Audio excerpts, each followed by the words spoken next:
Sur vos trajets quotidiens, il n'est pas rare que vous croisiez l'un ou l'autre transport en commun quand vous n'êtes pas vous-même passager de l'un de ces transports en commun. Mais dans un cas comme dans l'autre, quelques précautions sont à prendre et quelques règles sont à retenir.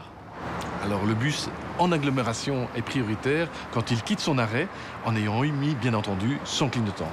Le tram, lui, c'est priorité absolue sur tous les usagers de la route, sauf injonction d'un agent habilité à le faire et bien sûr respect des feux de la rue. Un tram est sur une voie ferrée et donc il est guidé. Il est dans l'impossibilité de pouvoir éviter un obstacle, de pouvoir dévier de sa route. Et en plus, c'est un matériel roulant extrêmement lourd, avec des roues en fer qui roulent sur du fer. Et donc, sa distance de freinage est quasi 3 ou 4 fois plus longue qu'un bus qui est sur pneus. Et pour ces raisons, il a une priorité absolue sur les autres usagers de la route. Y compris pour les piétons sur un passage pour piétons classique, et ça, ils ont l'air d'oublier. Vis-à-vis des bus et des trams en général, certains comportements des autres usagers sont très gênants.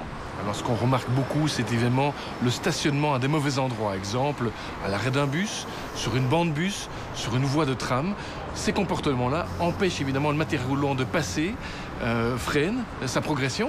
Et souvent, dans le bus, il y a des enfants qui vont à l'école. Et quand le bus est coincé par du stationnement devant l'école, évidemment, ça empêche les jeunes étudiants de sortir du bus en toute sécurité.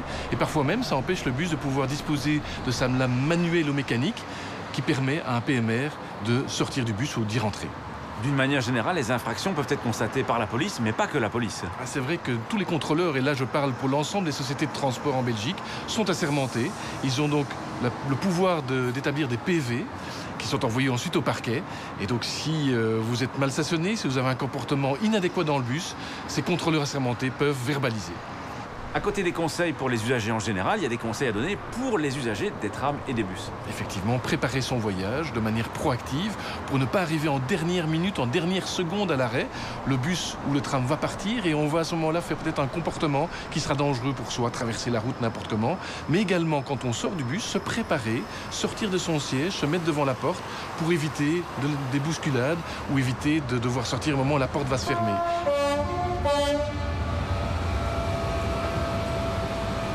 Un exemple de priorité tram, derrière moi, cohabitation entre voiture et tram. Les voitures ici peuvent traverser la voie de tram, évidemment respecter deux choses, s'arrêter si un tram arrive et bien sûr ne pas stationner sur la voie de tram lors du passage. Bus et tram sont de gros véhicules et qui plus est, ils transportent souvent des passagers qui ne sont généralement pas attachés. Deux bonnes raisons dès lors pour ne pas leur couper la route quand ils sont prioritaires. À la question de la semaine dernière, il fallait répondre que le port du casque pour les cyclomotoristes est obligatoire, sauf dans les cyclomoteurs avec habitacle. A gagné cette semaine une caméra sport. La question, un tram à priorité sur un piéton qui traverse sur un passage pour piétons. Oui toujours, non jamais, ou oui sauf si un feu rouge interdit au tram de continuer sa route. Soit vous téléphonez au 0905 56 493, soit vous envoyez un SMS au 6020 en tapant contact 1, 2 ou 3.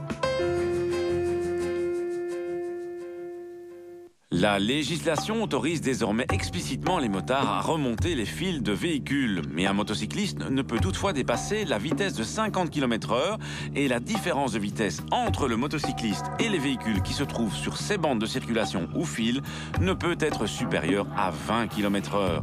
Une fois que les fils roulent plus vite qu'à 50 km/h, le motard doit donc arrêter de dépasser. Sur autoroute ou sur route pour automobile, la remontée de fil ne peut se faire qu'entre les deux bandes situées le plus à gauche. Cette autorisation de remonter les fils ne donne lieu à aucune obligation particulière pour les autres usagers, mais il est évident que les automobilistes et les camionneurs sont invités à la courtoisie envers les motards. À la semaine prochaine et d'ici là, bonne route!